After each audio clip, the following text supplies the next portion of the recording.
Merde, j'ai encore pas réglé sur Twitch. Alors,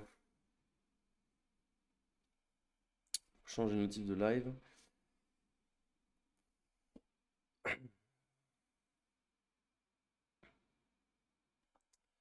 Attendez, j'arrive. Je vais juste modifier. Hop. C'est un peu dark la lumière, mais j'ai pas trop. Faut que je stream dans ma salle en bas, mais là je peux pas. Alors, Twitch. J'ai changé les notifs de live. Et je vais faire un meilleur setup en bas avec mes écrans, parce que là j'ai qu'un écran, je suis en haut dans la chambre. Parce qu'en bas c'est bruyant un petit peu, du coup je préfère être là. Alors, Tisma, Chanel.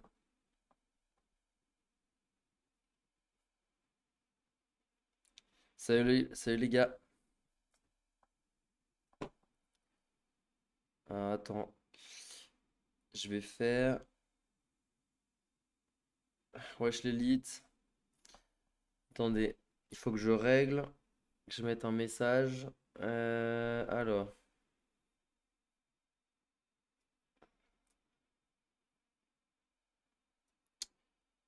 euh, have DeFi et runbot.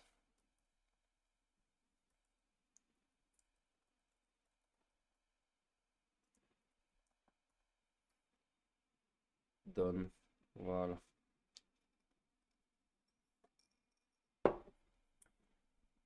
Alors, bah, c'est une grenadine que je bois.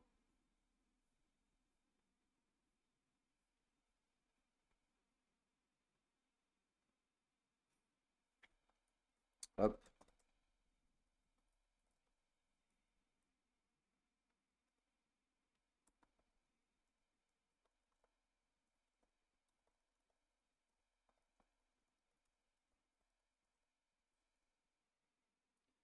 hop, j'arrive, hein.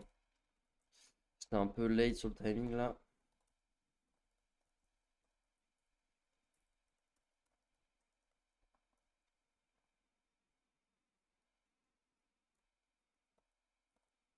Hop, voilà. Ok, vas-y carré. Bon, je sais pas s'il y aura beaucoup de monde, mais whatever, c'est pas grave. Ça, on va faire un petit live tranquille. J'avais envie de faire un live. Et de discuter un petit peu de ce qui s'est passé cette semaine. Sur l'avancée d'Alameda, d'SBF, ce qui se passe avec FTX. Et aussi de Aave, ce qui s'est passé, parce qu'il y a un truc assez intéressant à suivre en DeFi. C'est assez insane.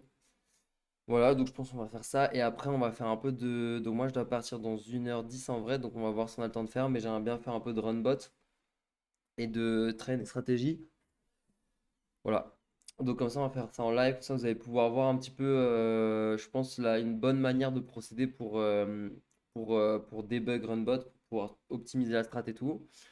Mais en fait, Runbot, je vais le grind régulièrement maintenant, je pense tous les jours. Je sais pas si je le ferai en stream, mais on verra. Parce que voilà, Runbot, je pense que ça va être huge. Donc il faut absolument que je sois pixel dessus. Donc voilà.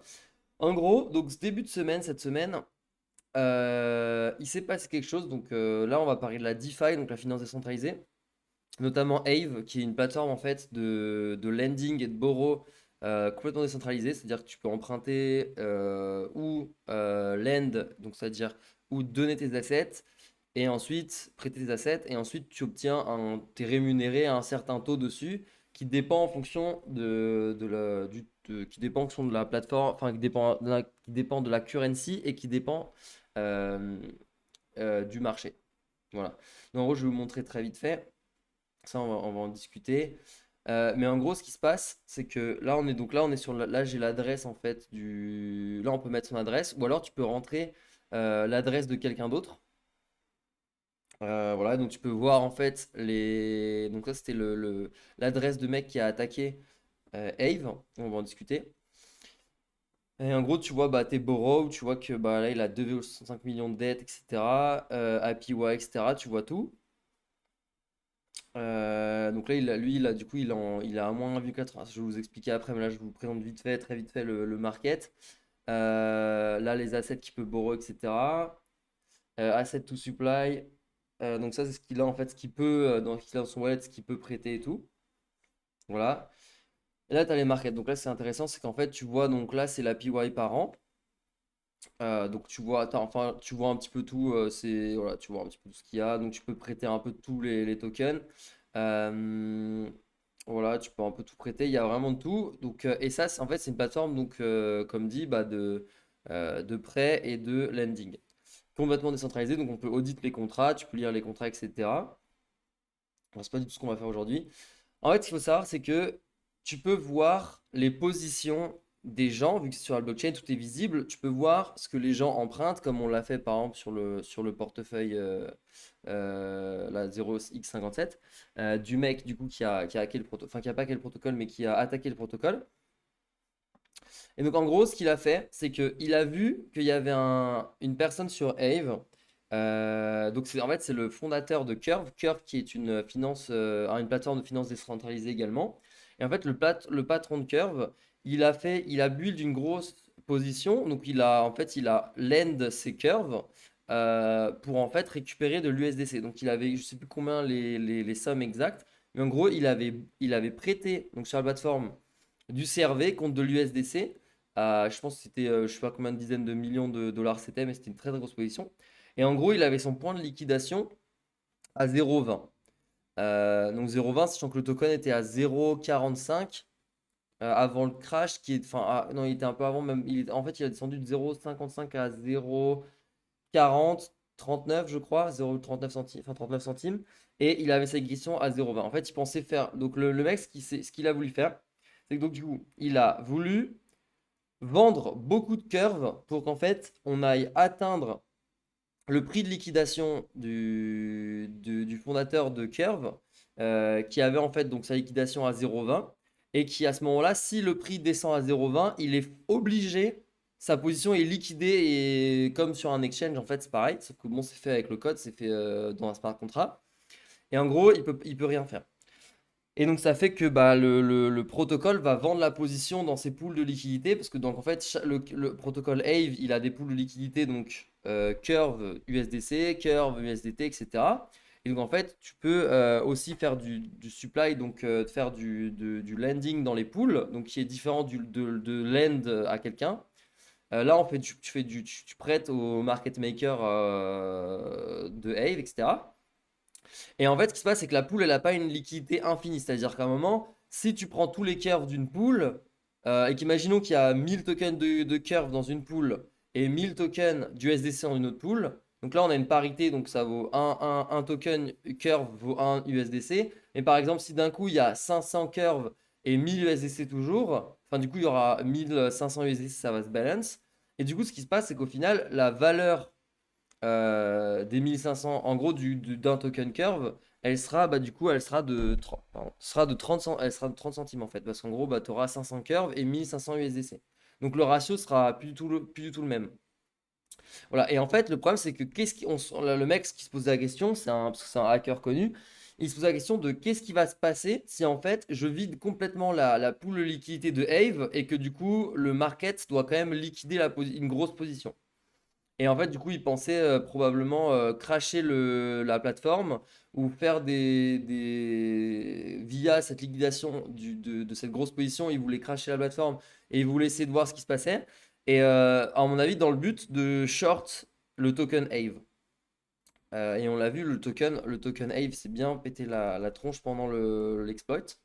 Enfin, c'est pas vraiment un exploit en soi parce qu'en fait, au final, c'était légal ce qu'il faisait. C'est juste il faisait un stress test du marché, donc il allait pousser la plateforme à ses limites.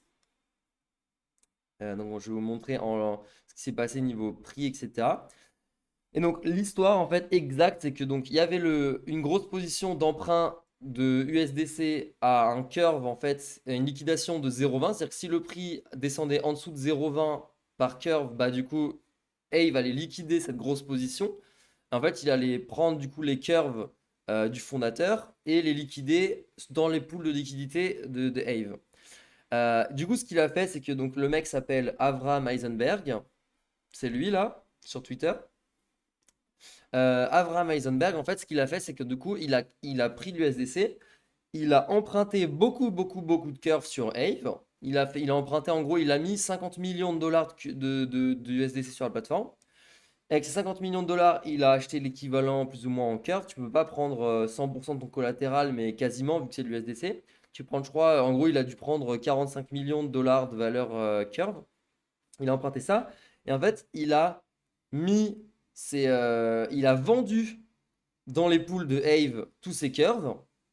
D'accord? Ce qui a fait que ça a fait baisser de fou la valeur de curve dans la pool. Et en fait, dans le but d'aller chercher la position, de faire crasher la pool de Aave pour aller chercher la position du fondateur de Curve qui avait une grosse position du coup en lending. Et en fait, ça a commencé à extrêmement crash. Je vais vous montrer la co.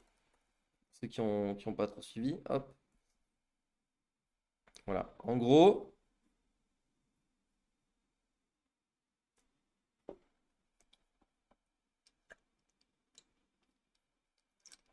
voilà.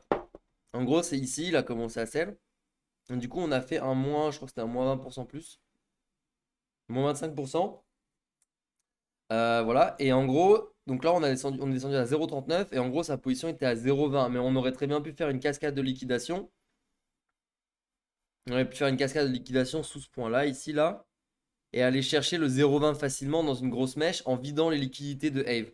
Parce que du coup, s'il n'y a plus rien dans la pool de Aave et que les market makers n'ont pas le temps de contrebalancer, et bah, en fait, le prix va être coté à 0,20 et du coup, va forcer la plateforme à liquider la position, alors qu'en fait, le prix, il n'est pas 0,20 partout. C'est-à-dire que ça n'a pas le temps d'être arbitré.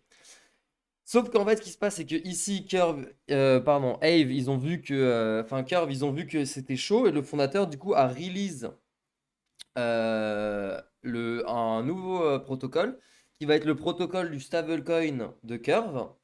Un stablecoin, du coup, qui va être un algorithme. Voilà, donc ça va pas être un stablecoin genre Tether, ça va être un stablecoin AMM, donc Automated Market Maker. Je pourrais vous envoyer les détails si vous voulez sur le Discord. Mais en gros, ce qu'il voulait faire, c'était voilà un truc complètement où c'est un stable complètement décentralisé. Et Curve, ils ont une énorme expérience en DeFi, donc c'est vraiment un top spot pour eux de faire ce genre de move sur les stablecoins. Et donc du coup, bah avec cette news et aussi le fait qu'à ce moment-là, le fondateur de Curve qui avait sa position a ajouté du collatéral. Il a ajouté énormément de collatéral, ce qui fait il pouvait plus être liquidé avant, je sais plus combien, mais c'était très très faible. Ce qui fait qu'en fait, bah, du coup, le marché a reverse. Et à mon avis, du coup, Heisenberg qui a attaqué, qui avait tous ses curves, il avait vendu tous ses curves dans le but de trigger le prix à 0,20. À mon avis, il a dû perdre pas mal d'argent sur ce move, même s'il s'est fait edge, même s'il a dû probablement se edge sur les exchanges non centralisés comme Binance, etc. Parce que quand il a vu que ça reverse, il a dû bien comprendre qu'il était dans la sauce. Parce que du coup, il n'a pas pu trigger assez de liquidation. Et en fait, bah, du coup, en remontant, bah, le problème, c'est qu'ici, lui, sa liquidation, du coup, elle était à 0,65. C'est-à-dire qu'en fait, Heisenberg, vu qu'il avait emprunté des curves pour les vendre, à partir de 0,65, il avait plus assez de collatéral. Si le curve montait plus de 0,65, il avait plus assez de collatéral pour racheter l'équivalent de tous les curves qu'il avait empruntés. Et donc, le protocole a décidé de le mettre en liquidation. Et en fait, en sachant ça, et bah du coup, bah, le prix a pump, mais grave. Et du coup, c'est là où je me suis fait niquer sur Bitcoin. Il a pump de 16%. En gros, moi, ce que j'ai fait, le move que j'ai fait, c'est que, donc comme dit, on pouvait voir en temps réel sur Aave. Ici, en fait, on voyait en temps réel son net worth. C'est-à-dire qu'on voyait qu'il avait 45 millions et on voyait que sa liquidation était en cours.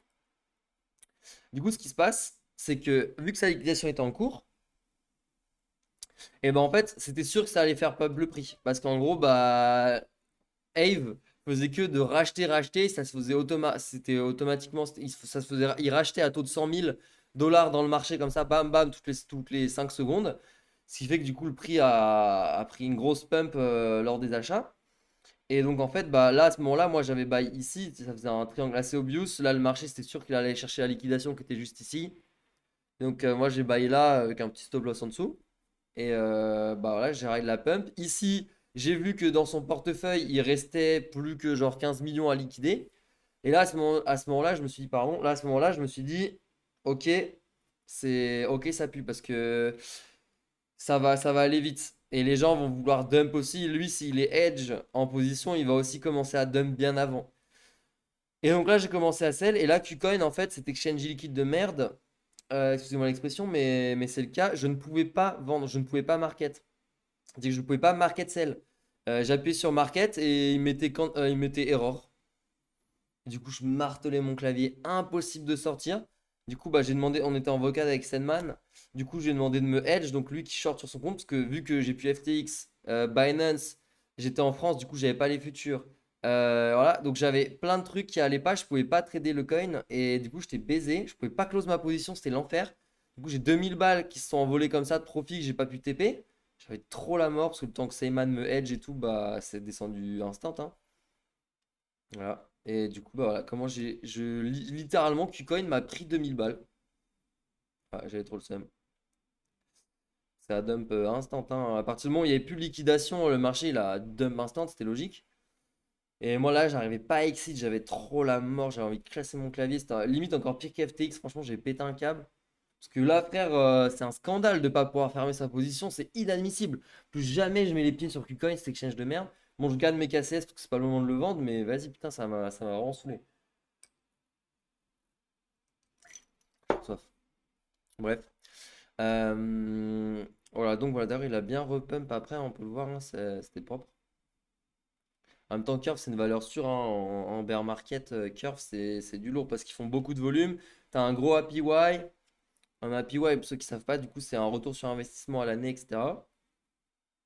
Donc c'est assez intéressant et le protocole il est là pour rester et c'est un bon point de buy. Moi j'avais des ordres comme je suis un peu un grider, j'avais mis à 0,33, un truc comme ça, pile sur le bottom par là, tu vois. Moi, j'aurais peut-être dû. Après, en vrai, je préfère être patient parce que les bear market, moi, j'en ai connu, du coup, j'ai connu le bear market de 2018. Je peux vous dire qu'être patient, c'était vraiment le. Je vais enlever toutes ces merdes là. Être patient, c'est vraiment c'est vraiment ce qui paye en bear market. Je vais supprimer, hop, par à zéro. Voilà. Ça, je vais enlever. Le SVP, tac, voilà.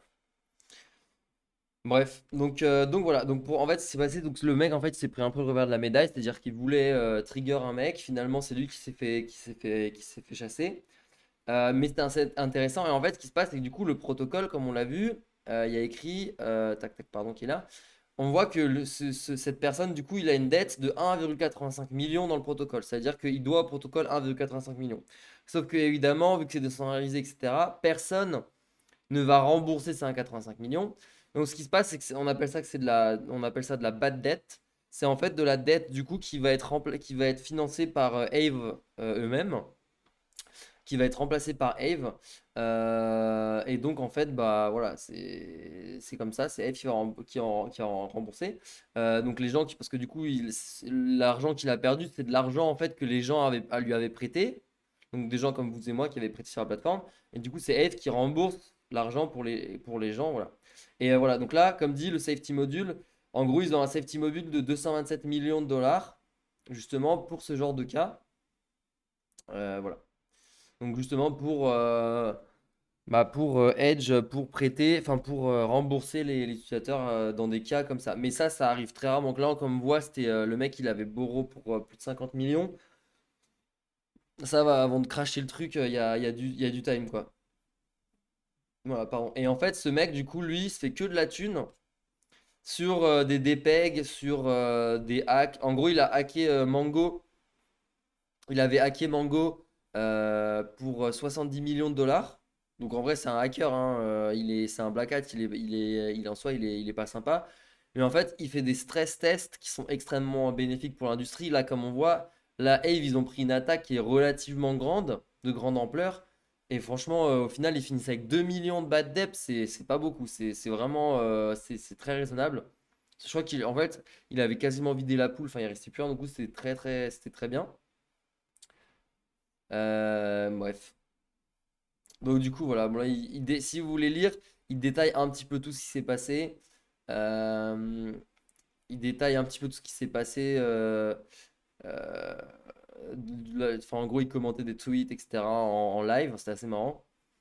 Euh, mais voilà, vous pouvez tout, je vais vous envoyer son lien. C'est Ivy Eisen. Et vraiment, il est ultra chaud, il pose des idées à chaque fois. Et genre là, l'idée de son attaque, il l'avait posté, il me semble, il y a un mois et demi avant qu'il le fasse. Bon, il l'a fait un peu différemment parce que là, il a hunt quelqu'un, mais il avait expliqué qu'il pouvait genre justement vider les poules en faisant des grands emprunts, etc. Dans le but en fait de manipuler un petit peu le prix. Mais c'était assez intéressant. Bon, je vous laisserai lire. Voilà, je vais regarder le chat en turbo de spi. Ouais, faut avoir un sacré fond pour faire ce hack. Bah ouais, tu m'étonnes. Là, il faut vraiment être. C'est pas n'importe qui peut le faire, hein. Bon, en même temps, tant mieux, sinon on se passerait de hack en hack chaque fois. Voilà, alors, sinon, vite fait, point market. Concernant le market, alors, pour moi, l'affaire FTX, en fait, donc déjà, on va parler d'FTX vite fait. En fait, pour moi, déjà, le fait que FTX se soit fait mismanage, enfin, qu'il y ait eu un problème de management au sein d'FTX, pour moi, c'est encore plus bullish pour les cryptos. Parce que en fait, ce qui se passe, c'est que on montre encore une fois à quel point le système centralisé est pourri.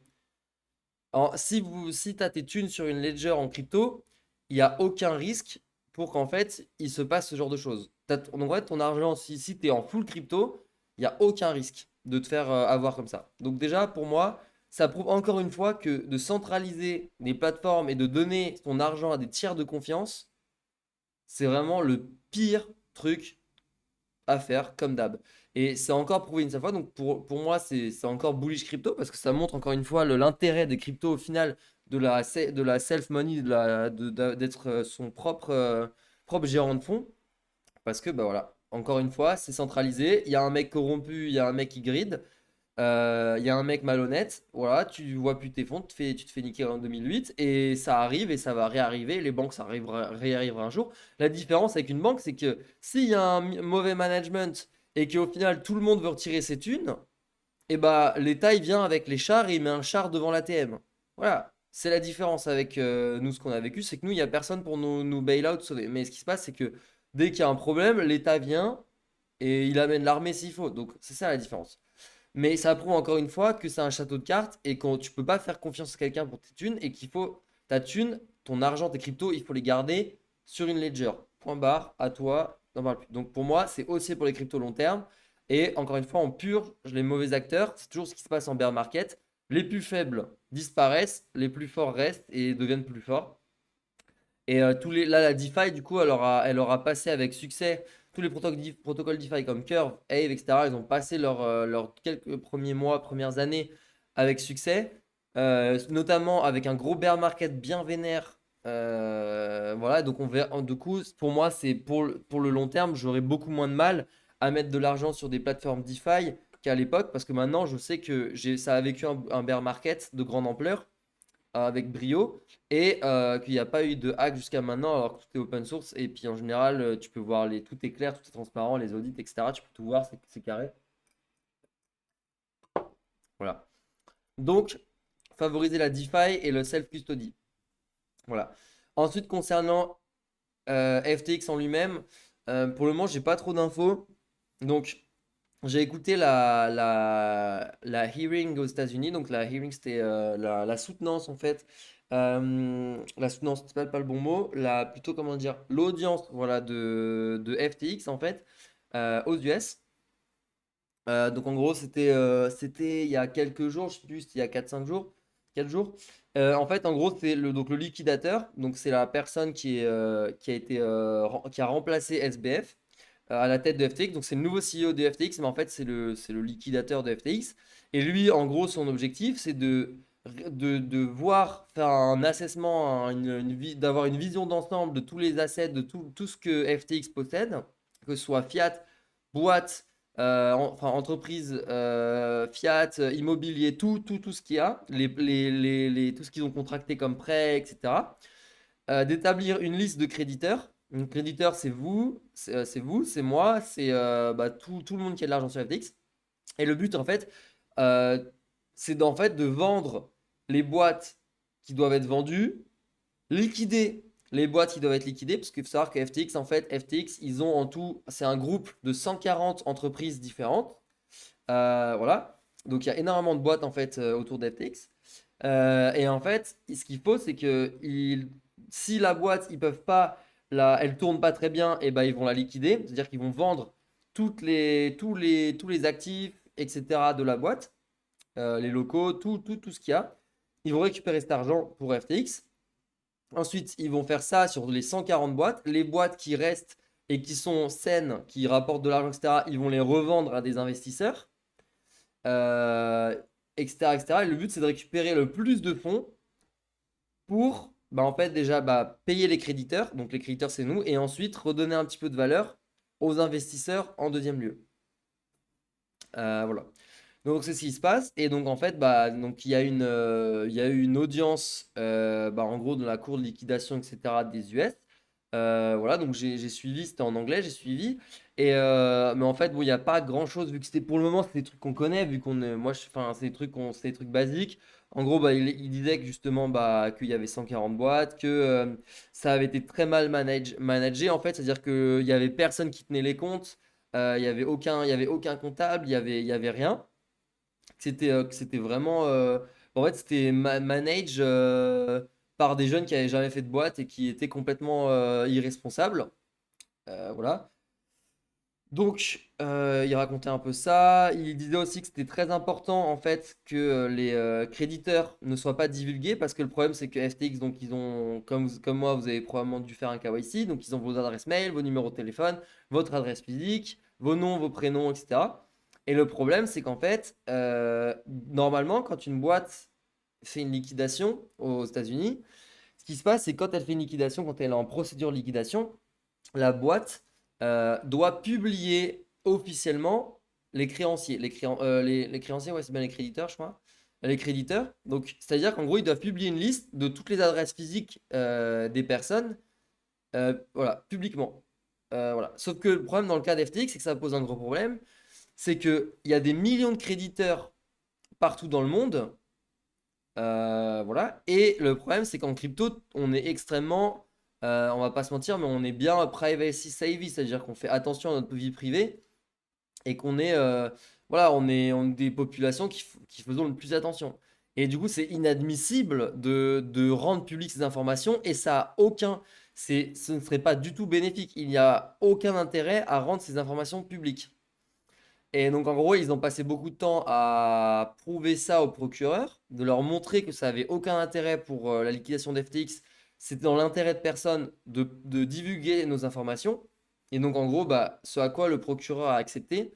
Et donc, voilà, en gros, donc, la conclusion, c'était qu'en tout cas, déjà, de un, ils nous divulgueront les informations de personnes pardon, publiquement. Donc, ça, c'est extrêmement bien parce que du coup, ça va éviter beaucoup de scams. Parce que nous, on serait les premiers à être target pour des scams crypto et des phishing. Donc ça, c'est un bon point. Et en gros, bah, après, bah, tout ce qui est argent, etc. Si on trouve, honnêtement, je pense qu'on verra peut-être 10%, 20% max de notre argent je sais pas, en gros, même Mt. Gox, ça date depuis 8 ans. Bon, ça commence à dater, quoi. Donc, je pense, nous, ça va prendre énormément de temps aussi. Faut compter au moins 5 6 ans, je pense, facile. Voilà, après, pour tout ce qui est prise d'action en France, je suis allé dans un Telegram, du coup, vous avez peut-être déjà vu passer parce qu'il est un peu chill sur BFM TV, etc. Donc, en gros, ce Telegram, vous pouvez aller dessus, il est safe. Après, par contre, évidemment, il est safe, mais il y a probablement des scammers qui doivent rôder dessus et vous envoyer des DM, je pense, c'est inévitable. Donc, il faut surtout pas répondre à personne qui vous contacte en privé. Les admins ne vous contacteront jamais en privé sur Telegram, c'est la base. Donc, n'ouvrez pas de messages de gens inconnus parce que ça va être que des arnaques. Il n'y a pas de FTX support, il n'y a pas de mecs qui vont vous aider à rembourser. Faut pas croire ça.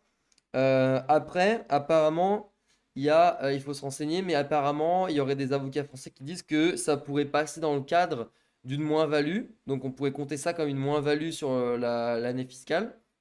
Donc, à voir. Je suis un peu étonné parce que pour moi, il n'y avait pas de moins-value. Alors, en fait, je crois qu'il y a des moins. Enfin, si, j'avais lu qu'il y avait des moins-values possibles, mais en fait, c'est par exemple, si tu fais des moins-values sur stock market et des moins-values en crypto, tu peux pas additionner les deux et par exemple en faire profiter que les cryptos. Tu peux pas mélanger deux. C'est-à-dire que si tu fais de la moins-value sur les cryptos, tu peux l'appliquer sur la plus-value de tes cryptos, mais si tu fais de la moins-value sur le stock market et de la plus-value sur les cryptos, tu peux pas compenser les deux. Voilà. Donc ça, à vérifier, mais il me semble. Mais bref, du coup, potentiellement faire passer les pertes de FTX comme de la moins-value. Mais ça, c'est pas sûr, encore une fois. Sinon, tout ce qui est avocat, etc., je vais me renseigner parce que j'ai vu aux US qu'il y a des avocats qui proposent, mais ça dépend encore évidemment de portefeuille, mais qu'en gros, qui proposent de faire pression pour vous parce qu'il y a un problème. Moi, je m'y connais pas vraiment, enfin, je ne m'y connais pas du tout en fait en tout ce qui est liquidation. Mais ce qui se passe, c'est qu'en fait, probablement, c'est possible que, en fonction des négociations lors de la liquidation, qu'il y ait des gens qui récupèrent plus d'argent que d'autres. Je sais pas comment ça marche exactement, mais apparemment, il y a des négociations pour ça, donc il faut voir, et qu'un avocat aiderait grandement. Donc je sais que pour les gens qui ont plus de 100 000 dollars, il y a un cabinet d'avocats qui se propose comme gestionnaire du dossier. Tous ceux qui, si ça vous intéresse, je pourrais vous envoyer les trucs. Voilà, mais en gros, pour le moment, il n'y a rien à faire. Je suis le Telegram et je vous tiendrai informé sur le Discord s'il y a des procédures à prendre en compte, en fait, s'il y a des trucs à faire. Voilà. Mais pour le moment, FTX, pour le moment, rien à faire. Tout ça va prendre du temps, hein. C'est très très long ce genre de procédure, c'est très très très long. Donc il y a le temps. Mais voilà, en tout cas, pour moi, long terme, je suis toujours. En vrai, si j'avais pas d'implication financière, si je devais pas vivre des cryptos, j'aurais all-in BTC, all-in long BTC, parce que c'est sûr à 1200% qu'il y aura un prochain bull run d'ici 3 ans. Et même d'ici un an et demi, c'est sûr, même d'un an, c'est sûr que le Bitcoin sera plus haut que 16 500. C'est sûr à 1000%. Parce que le Bitcoin, les fondamentaux, en fait, c'est savoir que quand moi, par exemple, je fais le trade d'une vie, je fais le trade d'une thèse qui est la suivante, c'est le fait que pour moi, les crypto-monnaies sont un système qui est 10 fois meilleur que tout ce qui se fait actuellement financièrement. C'est 10 fois plus transparent, donc c'est beaucoup moins opaque. Tu peux pas faire de la corruption sur du code. En fait, tu enlèves tous les vices humains pour les donner à du code et le code est impartial et incorruptible. Et pour moi, c'est le principal de la finance, c'est d'être incorruptible et impartial. Et comme on l'a vu, le problème c'est que la finance, ça s'éclate toujours parce qu'il y a toujours des mecs qui grident, qui sont toujours trop gourmands et qui éclatent le travail de centaines de milliers de personnes, de millions de personnes. On l'a encore bien vu là récemment. Et pour moi, il n'y a que le code qui va nous permettre de sortir de ce modèle qui est mal fait, qui était bien à l'époque parce qu'il n'y avait rien d'autre, mais maintenant qu'on sait que on est capable de faire différemment, il faut le faire. Et je sais qu'à long terme, ça va être, les cryptos vont être adoptés. C'est logique. Moi, juste à mon âge, je vois que maintenant, mes potes, ils préfèrent acheter des cryptos que du stock market. Donc, le stock market, en fait, l'argent qui ont des gens de nos jours, c'est des personnes qui ont 50, 40, 50, 60 ans, qui investissent en stock market. Mais ces personnes-là, dans 10, 20 ans, ce sera nous, en fait. Ce sera nous qui aurons la thune. Et nous, on préférera investir en crypto-monnaie que en stock market. Évidemment, les deux sont complémentaires.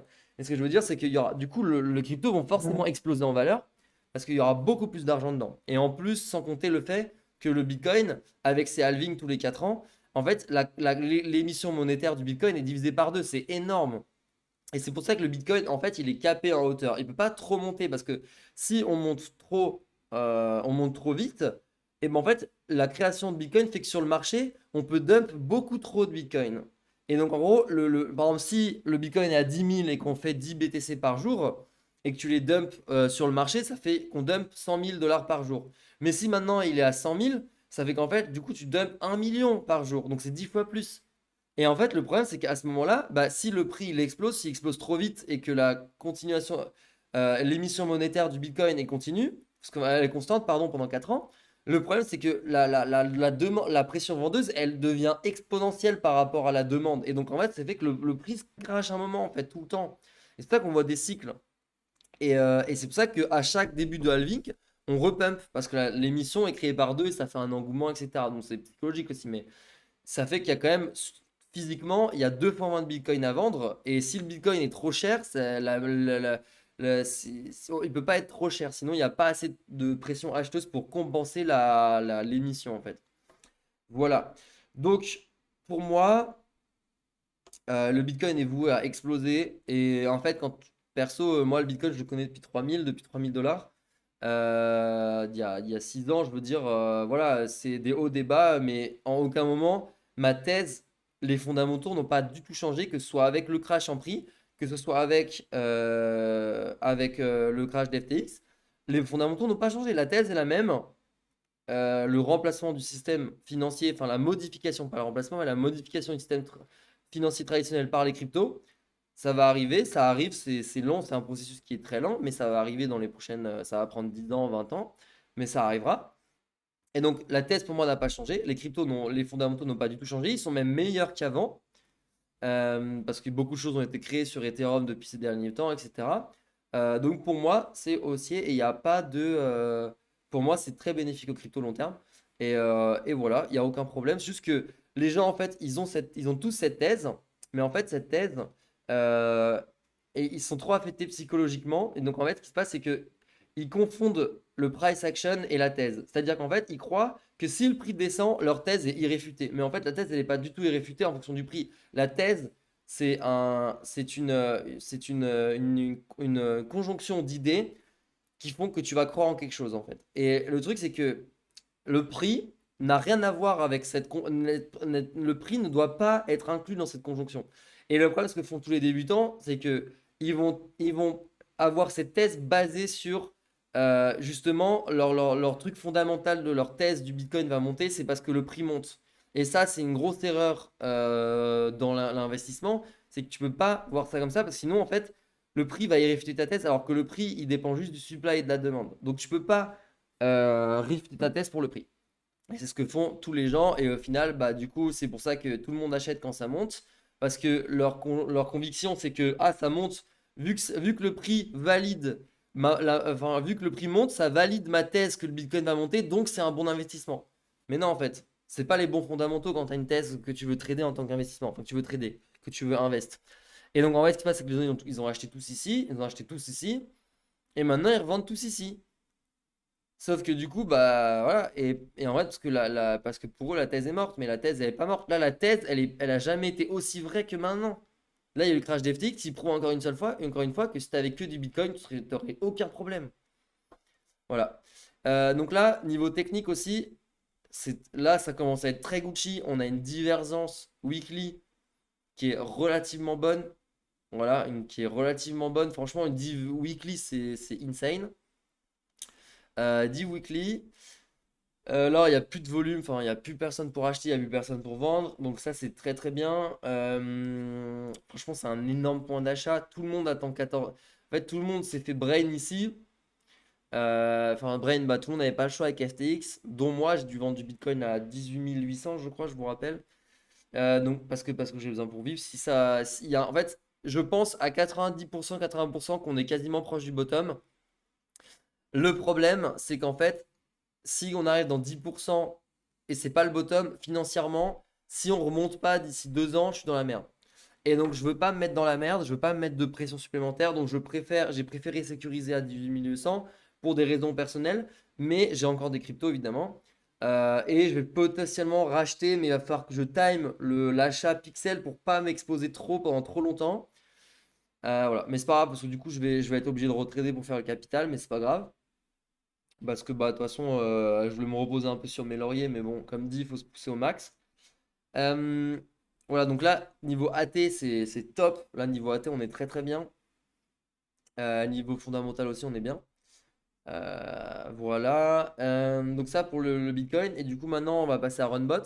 Parce que Runbot, comme dit, je l'ai dit 15 fois, c'est pas parce que je suis pas payé, hein, je fais pas de pub, je m'en fous. Juste parce que je pense que c'est bénéfique de ouf à la commu. En gros, Runbot, du coup, j'ai envie de train des strats. Et voilà. Donc en gros, pour train ces strats, l'idée c'est que je pense.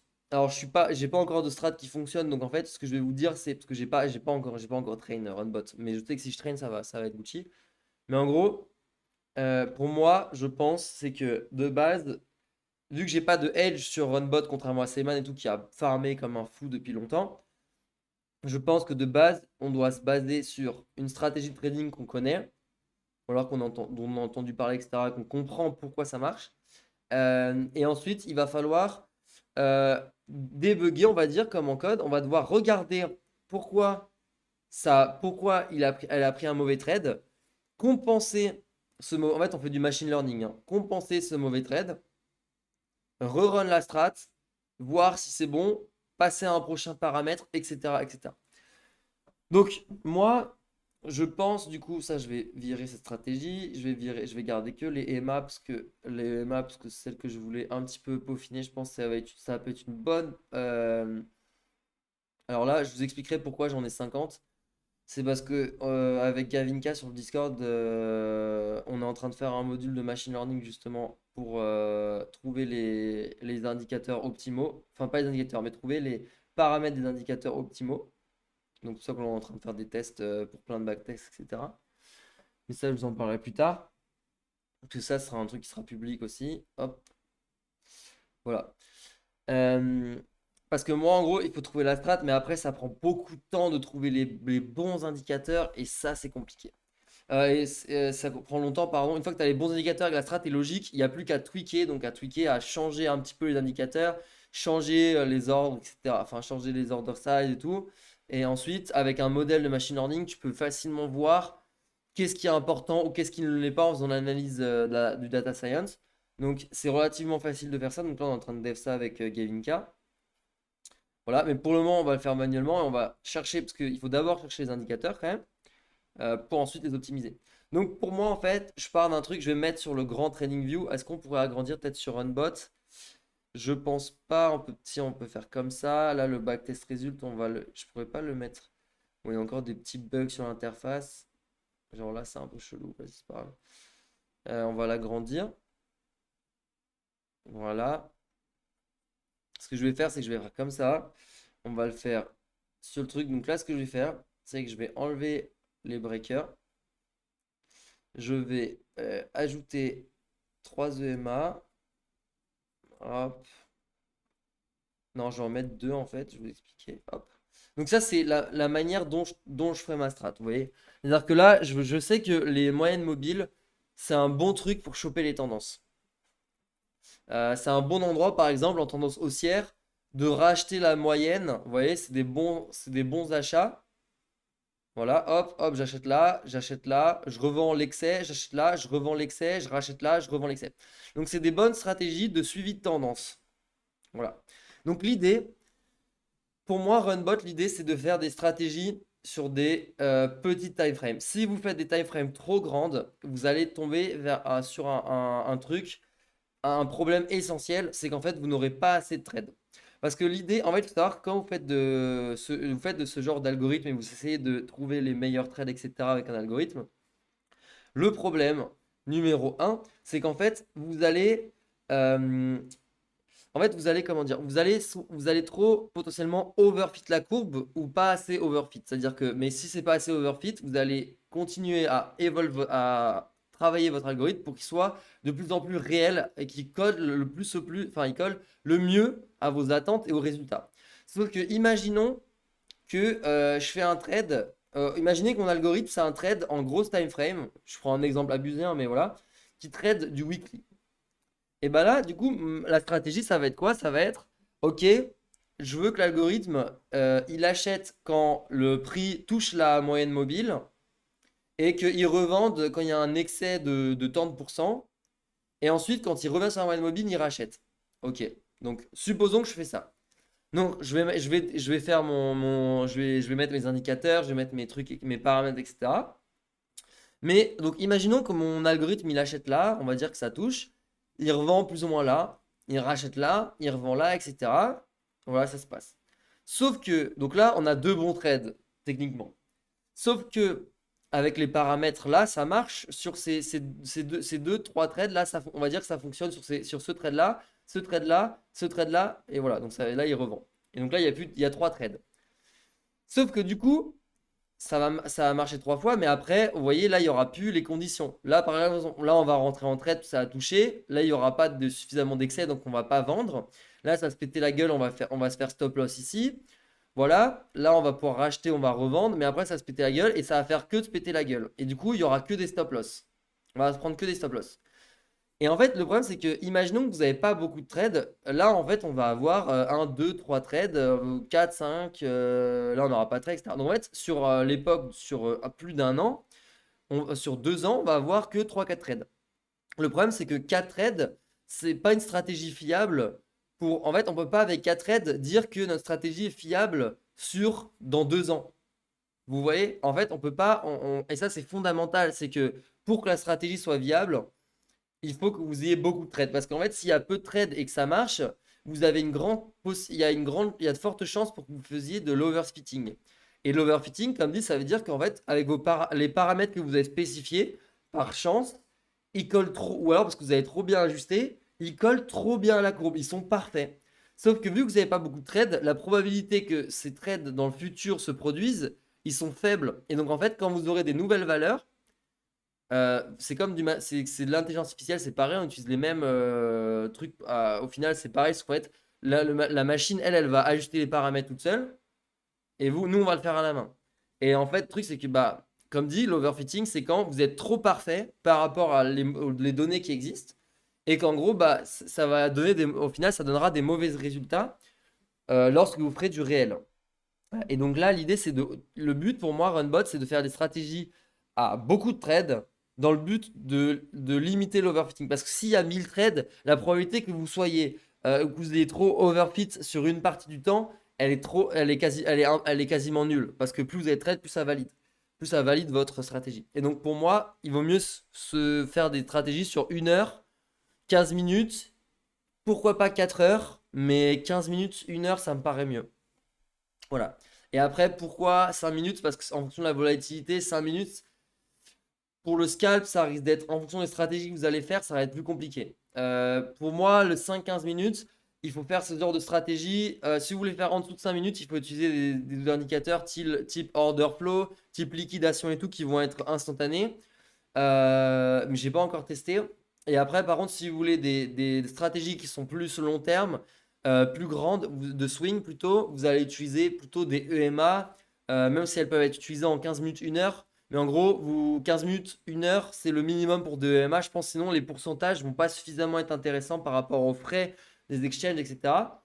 Ça va pas être suffisamment intéressant d'utiliser certaines stratégies. Donc il va falloir adapter la stratégie à la time frame que vous allez vouloir utiliser pour justement optimiser les fees, etc. Donc voilà, donc là on va essayer de développer une stratégie de moyenne mobile. Évidemment, on va pas faire une stratégie gagnante aujourd'hui parce que là il me reste 20 minutes plus, un peu moins peut-être, je sais pas, attendez, je vais regarder mon heure.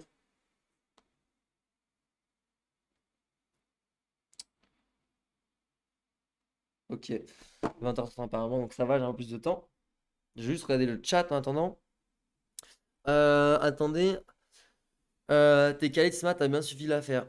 Ouais, ça va, j'étais en fait, avec Simon, on l'a tradé du coup en suivant live les liquidations et tout. Ouais, en fait, ce genre de stress test, exactement. Oh là là, ça fait une vieille chaîne, je suis désolé. En fait, ce que je ferais, c'est que j'ai plusieurs écrans, mais là, je suis dans la chambre, du coup, ils sont en bas. Je mettrai un écran stream, comme ça, je verrai le chat et tout, pour pas vous faire une galère. Euh, Ce que je vais faire ça, regardez, hop, je vais tricher. Ça, vous avez pas le. Ça, je vais le tège. Voilà. Ça, vous avez pas le multi-truc. Et ça, je vais faire comme ça. Et ça, je vais faire comme. Non, et déjà, je vais faire comme ça. Comme ça. Ah merde, mais putain. Il me le met où? Ah, mais. Bah. Ah, voilà, carré. Ouais, je suis chaud, ouais. Ah, non, je déconne. En gros, ouais, mais en vrai, sur ce genre de move, sur les plateformes de finances décentralisées, vu que vous pouvez voir la liquidation de tout le monde, c'est ultra opti, tu peux faire des trades de fou. Malheureusement, là, c'est des trucs qui arrivent relativement rarement, donc c'est. Voilà. Mais il faut faire un bot, clairement, avec Kazoo, t'as raison, faire un bot. Il utilise 91 des flash, 91S des flash loans pour faire ça. Non, il n'utilise pas des flash loans, il utilise vraiment, il fait. En fait, un flash loan, pour ceux qui ne savent pas, c'est en fait, tu fais un emprunt. Imagine, en fait, tu fais un emprunt de genre, en gros, littéralement dans le bloc. C'est-à-dire que, imagine, tu as besoin de 100 millions et que tu as que 50 millions, enfin, c'est un peu spé, mais en gros, tu vas emprunter 100 millions avec ton 50 millions de collatéral et tu vas en fait rembourser en même temps en fait, tu vas emprunter, faire l'action, donc c'est-à-dire que tu vas vendre sur un truc, sur un protocole. On pourra en parler, ça c'est pas mal. Et ensuite, il va rembourser le prêt dans le même bloc. Donc en fait, littéralement, en un bloc, en un bloc, le mec a fait un prêt, fait une action, remboursé le prêt. Et donc en fait, ça, permet en fait de, imaginons que, je vais prendre bon là on divague du sujet, mais de toute façon nous, vous savez, sur le stream, on parle crypto, on parle de tout. Donc ce qu'on va dire, c'est que là en fait, en gros pour les flash loans, ce qui se passe, c'est qu'en gros, moi j'emprunte, imaginons qu'il y ait Ignace 25 qui veut vendre 10 millions d'USD, qui veut acheter 10 millions d'Ether, 10 millions de dollars d'Ether sur Uniswap, plateforme décentralisée. En fait, ce qu'il va faire, c'est que du coup, il va envoyer un ordre d'achat de 10 millions d'Ether sur Uniswap.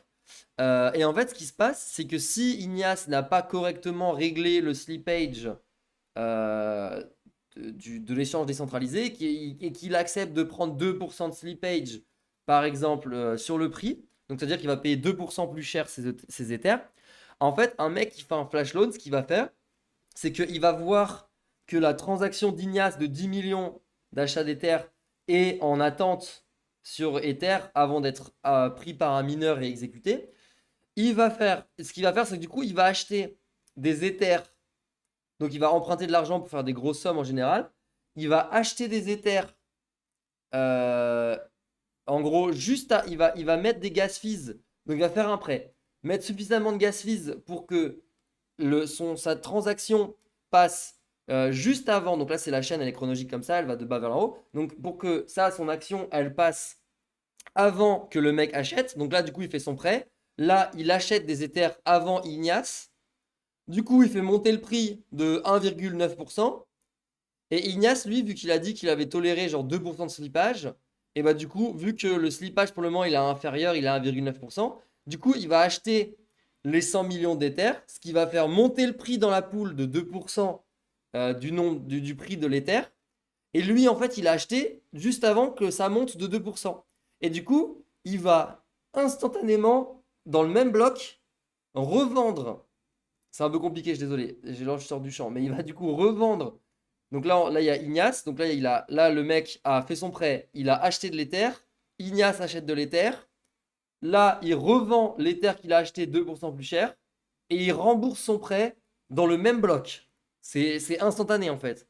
Et c'est des bots qui font ça, où il y a des plateformes de flash loan que tu peux utiliser, etc. J'ai pas utilisé, je sais pas trop comment ça marche plus en détail, mais je sais que overall c'est ça, que la globalité c'est ça. Et du coup, il y a des mecs qui exploitent ce genre de truc. Voilà. Mais là, c'était pas avec des flash loans. Là, il a juste fait un prêt dans le but de vider la pool en fait de curve et faire un imbalance dans la pool pour qu'en fait le prix dans la pool en fait soit faux et reflète en fait et que le mec se fasse liquider sur le prix de la pool avec une liquidation qui est bloquée parce qu'il n'y a plus assez dans la pool pour liquider la somme. C'est voilà. En gros, je rentre pas trop dans les détails parce que ce serait bien que, enfin, j'essaye de vulgariser un petit peu histoire que tout le monde puisse comprendre. Sinon, si on rentre dans les détails, on en a pour des heures. Euh, Bref. Bullish long terme. Ouais, c'est très bullish long terme, exact. Je sais pas ce que j'ai dit. Hello Elupi. Elulepi, pardon. Représente, c'est la première fois que tu viens sur le stream. Momentum buying, ouais. Momentum buying, tu parles de la thèse là. Mets le chat sur ton tel. Ouais, j'avoue. Toi, t'es smart, toi. Je vais faire ça direct. Hop. Ah ouais, j'ai le gestionnaire de stream et tout direct sur le téléphone, c'est trop stylé. Regardez. Parce que je vois le chat, si je fais regarder. Apparemment, on peut emprunter son Colorado avec les flash loans. Ouais, en fait, je crois qu'avec le flash loan, tu peux en fait peut-être emprunter. En fait, tu peux. Bah, en vrai, en fait, tu peux emprunter, genre. Tu peux leverage ton collat en soi. Genre, tu peux. Je sais plus comment ça marche, mais je avoue que je suis pas ultra calé là-dessus. Attends, j'essaie de voir le stream. Je suis pas ultra calé sur le comment. Je sais comment ça fonctionne dans les grandes lignes, mais je suis pas sûr à 1000% de. Ah ouais, carré. Merci mec, t'es j'ai le chat là. Ça c'est bon ça. Merci. Parfait. Mais voilà. Euh, donc, donc voilà. Donc ça c'est pour les flash zones, etc. Donc voilà, bon, on va reprendre la strat run bot du coup, parce qu'on s'est égaré un petit peu. Voilà, merde. Merde. Je chie dans la colle là. Voilà. Carré. Donc voilà. Donc ce qu'on va faire, c'est que. Ah pardon, putain, en fait, je voulais pas faire. En fait, c'était bon, j'étais bien. À l'aide. Voilà, voilà. En gros, donc là, on va faire strat DMA. Donc ce qu'on va faire, c'est qu'on va faire une EMA rapide qui, elle, va nous donner en fait le signal d'achat. Donc, qui va nous dire si on va sur cette EMA, on vend. Enfin, là, on va faire, vu qu'on était en marché baissier là pendant un an, on va faire une stratégie short only. Donc, l'idée, c'est qu'on va faire une stratégie short only. Donc, du coup, on va faire du EMA. Allez, on va faire du EMA. On va faire une EMA, allez, 10. Et on va faire une EMA qui va nous donner cette fois une tendance 40. Voilà. Est-ce que c'est calé ça ou pas? Est-ce que je ferais une 40? Je ferais pas plutôt une. Ah, mais là je suis en weekly, je vais me remettre en 15 minutes, 5 minutes pour avoir des time frames corrects. Putain, BTC là, ça me pète les pieds. Franchement, ça me pète les biens parce que j'ai vraiment. Là, faudrait que je rebaille en vrai là. Parce que le BTC, franchement, il y aura une bubble, ça va repump honnêtement. Je vois bien BTC repump par ici à 36K d'ici un an et demi. En sorte de deuxième bulle, putain, et ça me fait chier de sortir là, c'est complètement ridicule. Bref, faut que je réfléchisse. Il me force à trader le marché là, FTX, ça, c'est chiant. Alors du coup, 15 minutes, il nous faut en fait un truc de signal d'achat, de vente, pardon. Voilà, on va regarder à partir d'ici. Euh, donc là, on voit que celle-là, elle est un peu trop basse. Vous voyez que là, les prix, il la transperce à chaque fois dedans. Du coup, il nous faudrait une EMA qui est plus lente. On pourrait la décaler, mais on peut pas la décaler sur un mode. Du coup, on va faire genre 15. On va la remonter un petit peu. Voilà. Vous voyez que celle-là, elle est un peu mieux déjà. Elle nous permet d'avoir une entrée qui est plus haute et meilleure avec un meilleur ratio. Vous pouvez écrire dans le chat, hein, maintenant j'ai le chat sur le côté, c'est bon. Donc celle-là, elle est mieux. Et là, il nous faut vraiment, on voit une qui valide la tendance. Donc on voit que tant que ça passe pas fermement dessous, ça change pas qu'en gros, tant que ça repasse pas à travers, que ça repasse pas au-dessus, pardon, le prix repasse pas au-dessus, on soit toujours positionné à la baisse. Donc ça nous, voilà. Donc là, on voit que ici, on est bien. Là, ça passe dessous et là, on est en tendance baissière pendant un bon bout de temps. Il y a beaucoup de moves à capturer. Là, on repasse au-dessus. Là, ça nous bait un peu. Là, l'algorithme, il ferait n'importe quoi. Parce que du coup, le prix, il serait toujours en dessous ici, mais il serait au-dessus là. Là, pareil, là, c'est bon. Là, c'est nickel. Tout ça, c'est bon. C'est parfait. Là, on rebreak au-dessus ici. Là, le prix, du coup, il est au-dessus. Donc, il n'y a aucun intérêt de short. Donc, ça, c'est bon. Là, la EMA large, la grande EMA en 40, elle nous valide bien qu'on n'est pas en tendance baissière, là. Là, ici, on serait de nouveau en tendance baissière. Ici, l'algorithme, en vrai, il shorterait ici. Si on a un bon TP, on peut le faire TP là. Là, voilà, là, il re-rentrait dessus et du coup, on se ferait stop loss ici.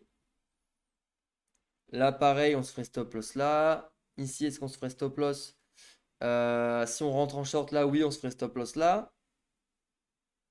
Là, on n'entrerait pas en position parce que c'est au-dessus de l'EMA. Donc, c'est celle-là, pardon, la 40 du coup. Je vais la mettre en deux couleurs diff parce que là, il y a trop de.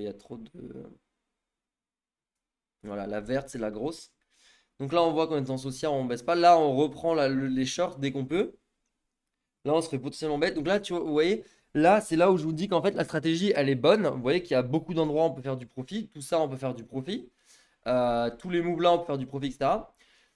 Sauf que du coup, les paramètres, par exemple, ici, des fois, ils vont être un peu mauvais. Ouais, voilà, là, ici, ils vont être un peu moins bons, les paramètres.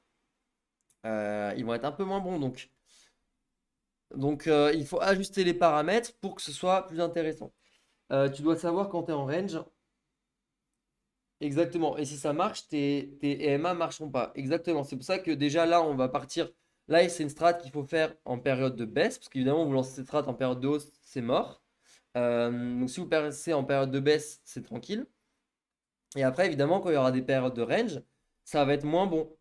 Mais il y a des moyens, en fait, avec l'ATR, avec plein de choses, de justement prendre En fait, en gros, moi, je pense qu'il faut partir du principe qu'il faut prendre un truc qui marche dans une certaine tendance. Une fois que vous avez une base, en gros, vous n'avez plus qu'à à supprimer, à mettre un filtre avec une nouvelle condition qui va supprimer en fait les endroits où il y a du range. Et en fait, ça, on va pouvoir essayer de définir avec d'autres indicateurs comme l'average, true range, etc.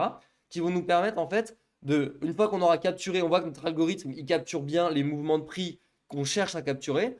Ensuite, il faudra filtrer le bruit et les anomalies. Donc, par exemple, ce genre de move, il faudra les filtrer pour perdre le moins d'argent possible et pour que la stratégie soit le plus rentable possible. Donc, on va devoir mettre des filtres en fonction de nous dans notre stratégie. On va devoir peut-être utiliser le BF contexte. On va utiliser plusieurs trucs. Je ne sais pas encore trop ce qu'on va regarder. On va pouvoir mettre plusieurs indicateurs et voir ce qu'on pourrait faire. Moi, je pense qu'il faudra utiliser probablement l'average true range. En gros, l'average true range, c'est un indicateur qui va nous dire, par exemple, si oui ou non, il y a une explosion de la volatilité ou pas.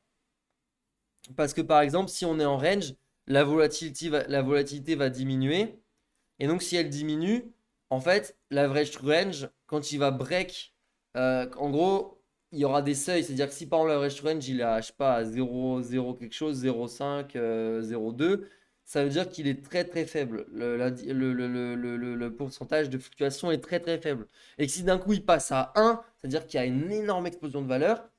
Et donc à ce moment-là, ça veut dire que par exemple, potentiellement, on sort du range où donc la strat va pouvoir se remettre en marche, etc., etc. Alors que si par exemple l'average range il est déjà de 3 à 4, on sait que là ça run good, on sait qu'il y a, enfin, même si l'average range il explose, et après imaginons qu'il y a beaucoup de volatilité, s'il y a beaucoup de volatilité en continu, l'average range il va diminuer même si la volatilité augmente, parce qu'en fait c'est calculé par rapport à la volatilité d'avant à chaque fois. Donc si la volatilité d'avant est très très forte et que celle d'après elle est très très forte mais moins forte qu'avant, l'average run va diminuer. Donc c'est bien pour les explosions de volatilité, etc. Mais après il y aura d'autres, je pense, indicateurs qu'il faut que j'explore euh, qui vont en fait te donner le pourcentage de volatilité par exemple. Qui vont te dire par exemple, en gros il y a un pourcentage de volatilité de 10% aujourd'hui par exemple. Ça il y a des indicateurs aussi il me semble. Euh, voilà. Donc, donc ouais, l'ATR exactement, UNDEF. Donc maintenant, ouais, pour trader, du coup, je me suis fait... En fait, j'avais déjà un compte Bybit à l'époque. Ah, je peux pas me connecter de toute façon. Mais ouais, du coup, alors Bybit, je voulais pas aller cet exchange parce que ça me casse les pieds. Franchement, BitMEX, c'était le meilleur exchange. Mais vas-y, ils sont les plus liquides actuellement. Donc là, j'ai migré full Bybit. En plus, Runbot sera intégré sur Bybit. Donc voilà, Runbot sera intégré sur Bybit. Donc j'ai pas eu le choix que d'aller sur Bybit maintenant pour trader. Voilà. Donc ouais, sur Bybit. Et, et bon, on verra bien ça donne, hein. Je sais pas. Moi, j'aime pas trop l'interface. Après, maintenant, le problème, c'est que tous les exchanges, on a plus le choix. BitMEX, le problème, c'est ils sont bien, mais ils ont plus de trop de volatilité. Donc, t'es un peu obligé de faire du Bybit, quoi, actuellement. Et Runbot sera principalement sur Bybit à mon avis, donc enfin sûr il sera sur Bybit, mais je pense principalement parce que Binance Future est banni partout, donc en France vous pouvez pas y avoir accès. Donc voilà. Et n'hésitez pas à prendre le lien sur le Discord si vous voulez soutenir Tisma Capital qui s'est fait rec sur FTX. Voilà, ça fait toujours plaisir, même c'est pas surtout que Bybit, je crois qu'en affiliate, ils sont pas ouf, bon après, si t'as un lien affilié, je crois que t'as 0% sur les frais spot de frais de trading, si t'as un lien affilié, enfin en tant que parrainé, et en gros, le parrain, je crois que c'est genre, t'as 250 $ en fonction du volume que le parrainé fait, mais c'est 250 $ une fois, donc en fait, enfin, le 250 $, enfin, c'est rien quoi. Sur les autres chaînes à l'époque, t'avais des trucs de fou, genre sur BitMEX, c'était vraiment stylé. Mais maintenant, c'est la hesse, les gars. C'est la crise pour tout le monde. Voilà. Mais bref. Mais ouais, du coup, n'hésitez pas à prendre le lien, il est là. Dans, dans Referral Links. Ah non, mais il est pas là en fait. D'ailleurs, je vais modifier parce que FTX, meilleur exchange pour trader contre sur Litecoin, je pense qu'on peut l'enlever. Voilà. Je l'ai pas enlevé d'ailleurs. Je pense que ça ira, ne prenez pas mon compte, c'est 100% perdant, je vous le dis. Voilà. Mais ouais, bon, mon Refor League, je sais pas où il est, faudra que je le mette. Je vais le mettre après le stream s'il y en a qui veulent créer un compte Bybit. Parce que de toute façon, sachez que si vous en mettez pas, de toute façon, c'est des bâtards, mais genre Firefox Brave, en fait, quand vous allez aller sur bybit.com, si vous n'avez pas de compte, ils vont mettre leur propre lien de référent dedans. Genre, vous allez pas le voir, mais en gros, ils vont rajouter leur. En fait, vous allez voir s'il y a écrit le code sur Bybit, ils vont mettre genre leur code. C'est un truc de ouf. Genre, vraiment, les mecs, ils profitent au max. Dinguerie. Parce que eux, vu qu'ils ont 100 000 personnes, je sais pas, des millions de personnes qui vont sur les sites, eux, franchement, ils font un fric monstre sur les. Bon, après, tant mieux, hein, c'est gratuit pour tout le monde en fait. En soi, c'est gagnant pour tout le monde, donc bon. Bref, revenons à nos moutons. Là, vous voyez la liquidité sur BitMEX, mais ça, c'est de la liquidité, mon gars. Putain, mais ça va break. Ah là là, si ça break ça, ça va être pas mal. Le problème, c'est que la liquidité est dégueu. Il y aura de la mèche de partout. Bref, revenons à nos moutons. Donc, c'est à 20h30 le resto, non? Non, ça a décalé. Regarde, Milan, il a ce qu'il a dit. Bah, Milan, il a dit 20h30 du coup. Voilà. En vrai, je vais taper un long, hein, si jamais ça break. Voilà, je tape un long. Je vous le dis. Même si la liquidité. Je risque de me faire, risque de me faire chasser, mais en vrai, je vais faire un truc genre. Genre, je vais prendre le break. Ça presse en dessous, là, je vais exit, je sais pas trop, mais je vais prendre le truc parce que. Ça, c'est aussi ça, hein. Ça, c'est aussi à mon avis. Bref. Du coup, Runbot, revenons à nos moutons. Donc, l'idée, je vais faire un récap sur YouTube. Parce que le problème, c'est que nos vidéos sur Twitch, elles durent 1h30. C'est impossible à regarder. Franchement, c'est impossible à regarder, on va pas se mentir, hein. Enfin, moi, je vois une vidéo sur YouTube d'1h30, je fais frère, c'est bon, à moins que ce soit un tutoriel ou un truc, mais sinon j'ai la flemme. Ce que je vais faire, c'est que je vais faire un truc concis où cette fois j'aurai préparé tous les trucs pour comment créer une stratégie. En fait, il y a plusieurs moyens, mais en tout cas, en tant que débutant, ça vous donne un guide de comment faire sa stratégie. Donc, vraiment, l'idée, c'est de un, d'avoir l'idée d'une combinaison d'indicateurs qui vous permettent de surfer. Soit, le mieux, c'est d'abord, pour moi, en tant que débutant, c'est de choisir d'abord si vous faites une stratégie que longue ou que short. Car ensuite, après, vous pouvez faire des stratégies qui combinent les deux. Mais ce sera plus simple d'un point de vue logique de faire un truc qui fait une seule direction, en fait, soit à baisse, soit à la hausse.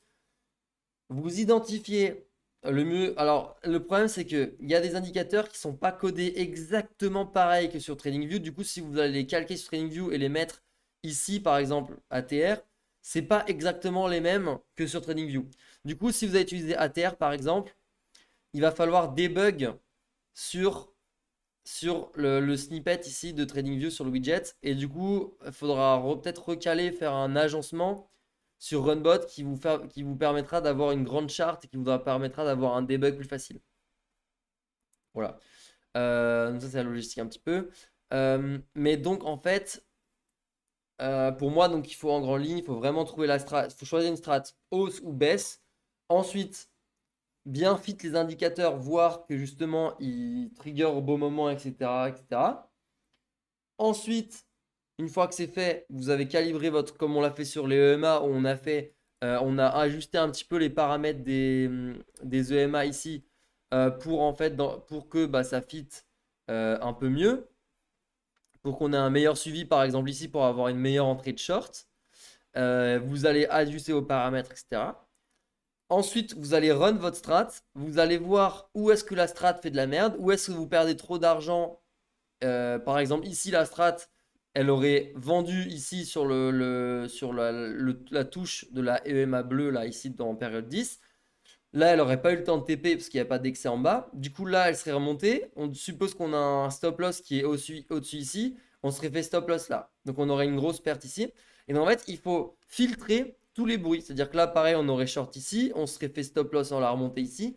Donc là, vous allez devoir regarder. Parce qu'en gros, quand vous allez run le backtest, ici, on va request un backtest sur cette strat un peu random. Voilà, donc en gros, par exemple, là, je vais prendre le premier short que j'ai fait. Là, vous voyez que la strat, en gros, elle a short ici, à la short là, et elle a TP ici. Et là, vous voyez que là, le TP, il est pas bon. Donc, il va falloir ajuster le TP pour que le TP il soit plus par ici, ou alors qu'elle TP pas et qu'elle TP là, par exemple. Ou alors qu'elle TP directement ici. Donc, il va falloir ajuster les paramètres au fur et à mesure.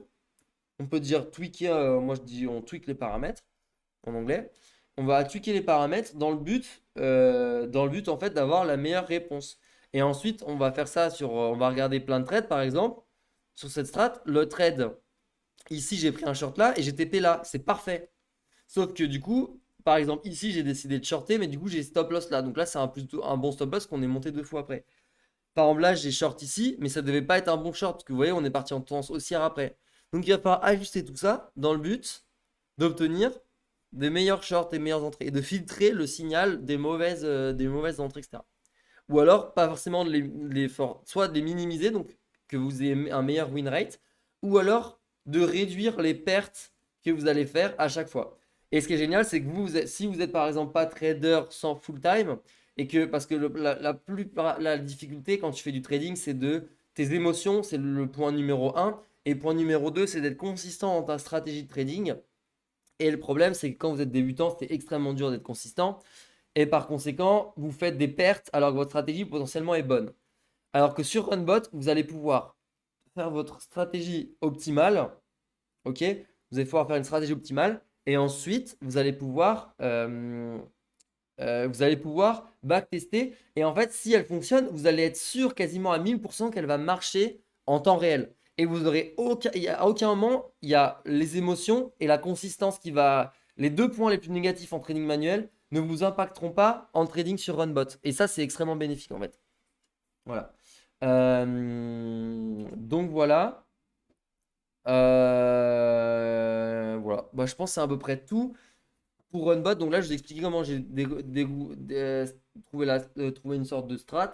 Je vous montre les paramètres, comme ça, si vous voulez les copier et un peu build la strat par-dessus. Parce que là elle marche pas trop. Elle marche un petit peu, mais elle est pas ouf. Vraiment pas ouf. Il y a beaucoup trop de. Enfin, elle est vraiment, elle est claquée. Mais vous voyez déjà un petit peu ce que vous pouvez faire et comment ça réagit, etc. Donc là, c'est le MA10. Bon, vous screenshoterez la vidéo en replay, etc. Là, c'est le MA, vous mettez sur pause, je sais pas, ATR, etc. Là, c'est le MA 40. Là, c'est l'ATR. Et donc après, j'ai fait, voilà, je vous laisse voir les triggers in, triggers out, etc., etc. Voilà, TB. Et voilà, ça, vous pouvez copier, puis on peut build cette stratégie, par exemple. Le truc, c'est en fait, en soi, si on partage des stratégies, c'est pas trop grave, parce qu'avant qu'on fasse beaucoup de volume sur une stratégie, bon, en vrai, ça va vite, hein. Moi, honnêtement, je vous le dis, je peux mettre 500 000 sur une strat. Si je sais qu'elle fonctionne, aucun problème. Mais en vrai, on va faire plusieurs strats. De toute façon, ça, c'est une strat parmi des milliers, des centaines de milliers. Donc, en soi, pas grave. Voilà. Mais voilà. Du coup, tu peux tester order flow. Ouais, tu peux tester order flow. Moi, j'ai jamais utilisé order flow encore. Je sais que c'est ultra puissant comme indicateur. Mais voilà. Donc, j'ai pas utilisé encore, mais j'utiliserai. Là, je vais faire un peu une présentation globale de comment trouver une stratégie sur Runbot vraiment basique et comment build par-dessus. Et voilà. Et donc, ouais, n'hésitez pas. Donc, nous, comme dit, je travaille sur un testeur. En fait, les paramètres, moi, ça me casse les pieds, honnêtement. J'adore trouver des strats, mais par contre, de tweaker les paramètres toutes les 5 minutes, j'avoue que c'est un peu un truc qui me saoule. Je sais que je peux le dev et qu'en fait, après, j'appuierai sur un script et qu'en gros, il va me dire backtest en simultané avec 10 trucs et après, un modèle de régression, par exemple, modèle simple ou Bayesian Optimization, par exemple, il va me trouver un modèle optimal de paramètres et là, la strat, elle sera turbo optique, quoi. Donc voilà, donc n'hésitez pas, ça on le fera probablement en open source, enfin pas en open source, pardon, en sera closed source parce que c'est un taf, il y a pas mal de taf quand même. On a déjà pas mal avancé et tout, mais il y a quand même pas mal de taf. Mais en gros, on va pas, je pense pas qu'on le fera payer, on fera un truc un peu communautaire et tout. Par contre, ce qu'on demandera probablement, c'est que si vous voulez utiliser ce genre de truc pour tester, c'est juste que en gros, vous preniez le lien d'affiliation sur du compte, enfin, en tout cas, vous pouvez prendre le mien pour le moment. Et en gros, on vous demandera vos idées de compte Bybit En gros, dans le but de vérifier le lien d'affiliation pour qu'en fait, bah, que nous, parce que nous, le coût des backtests, qu'on va devoir acheter beaucoup, beaucoup de backtests à Runbot, pour en gros run par exemple, tu run genre 500 backtests, parce que par exemple, pour donner une idée, en estimation là actuellement, on a en gros pour que une stratégie soit optimale, donc il faut faire ça avec des stratégies qu'on sait qu'elles fonctionnent déjà un petit peu et qu'il n'y a plus qu'à les optimiser. Il faut en gros faire une dizaine de milliers de backtests, voire jusqu'à 15 000 backtests. Et donc en fait, le bot, il va farmer les backtests à l'infini pour développer le modèle de machine learning. Et en gros, avec ce modèle, on va estimer du coup les paramètres, mais du coup, il faut quand même faire les 15 000 backtests. Et les 15 000 backtests, du coup, nous, on va devoir run beaucoup de serveurs chez Runbot pour en fait bah, faire genre 20, 30, 40, 50 backtests simultanés pour que ce soit extrêmement rapide pour éviter, pour qu'en gros, quand on lance la stratégie, au bout d'un jour et demi, on a calculé le modèle et que c'est bon. Sinon, on a pour des semaines. Donc voilà, donc, et ça va nous coûter relativement cher. Parce qu'en gros, il faut compter que, que 10 backtests, ça coûte 1000 balles à l'année. Et qu'en gros, bah, ça fait des gros frais, sachant que pour 10 backtests, en fonction du temps de backtest qui peut prendre jusqu'à 30 secondes en fonction des backtests compliqués, voire 40-50 secondes, ça prend du temps, donc il faudra beaucoup de trucs. Donc en gros, voilà, ce qu'on s'est dit, c'est que les gens payent pas, mais du coup, si on peut récupérer un peu d'argent évidemment pour payer les. Parce que voilà, on va pas faire ça gratuitement non plus, pour que comme ça on puisse communautairement, vous ça vous coûte rien, et nous communautairement, bah, on peut crowdsource en fait les algos de backtest, du coup c'est win-win pour tout le monde en fait. Voilà. Donc voilà, et voilà, après, comme vous voulez, hein, si vous voulez pas prendre, enfin, il n'y a pas de problème, mais voilà, on fera ça comme ça. Et voilà, bon, en gros, c'est à peu près tout. Euh, je pense qu'on va s'arrêter là. Moi, je vais aller au resto. Et donc, bah, je vous souhaite une bonne soirée. Et puis, je vais mettre le replay sur YouTube demain soir. Parce qu'il faut juste que je fasse la minia, etc. Donc, demain soir. Et l'ancien live, je ne l'ai pas mis parce qu'il durait super longtemps. Et en fait, bah, on fait enfin, on parle un petit peu et tout. Il n'y a pas de sujet vraiment ultra intéressant. Je sais pas si c'est worth que je le mette sur YouTube et tout. Même s'il y a les pubs, etc. D'ailleurs, Grumpy, normalement, il devrait avoir fait l'affiche. On attendait juste les retours des prix pour les envois individuels pour tout le monde. Parce que le problème, c'est que vu que on fait une commande chez un fournisseur, mais qu'il faut dispatch tous les pulls, tous les coins de la France, le prix, il est pas le même. Donc, on a dû faire une demande de devis haute. Du coup, ils sont en train de nous faire le devis là. Donc là, Grumpy, il a fini. Il faut juste qu'il attende les tarifs pour ceux qui veulent acheter des pulls TBF et tout. C'est au prix coûtant les pubs TBF, hein, donc il n'y a personne qui touche de l'argent dessus évidemment. Euh, et sinon, quoi d'autre? Et la chaîne communautaire, du coup, bah, il faut que Seyman et Grumpy se bottent un peu les fesses, parce que là, ils sont pas trop actifs malheureusement. Pour le moment, parce que bah, Grumpy était en voyage et tout, donc il a pas pu, il était à Prague, sans le spoil. Mais voilà, voilà. Donc je vous tiens au courant, et puis à plus, et passez un bon week-end. Moi, c'est la soirée, je vais grailler. Ciao!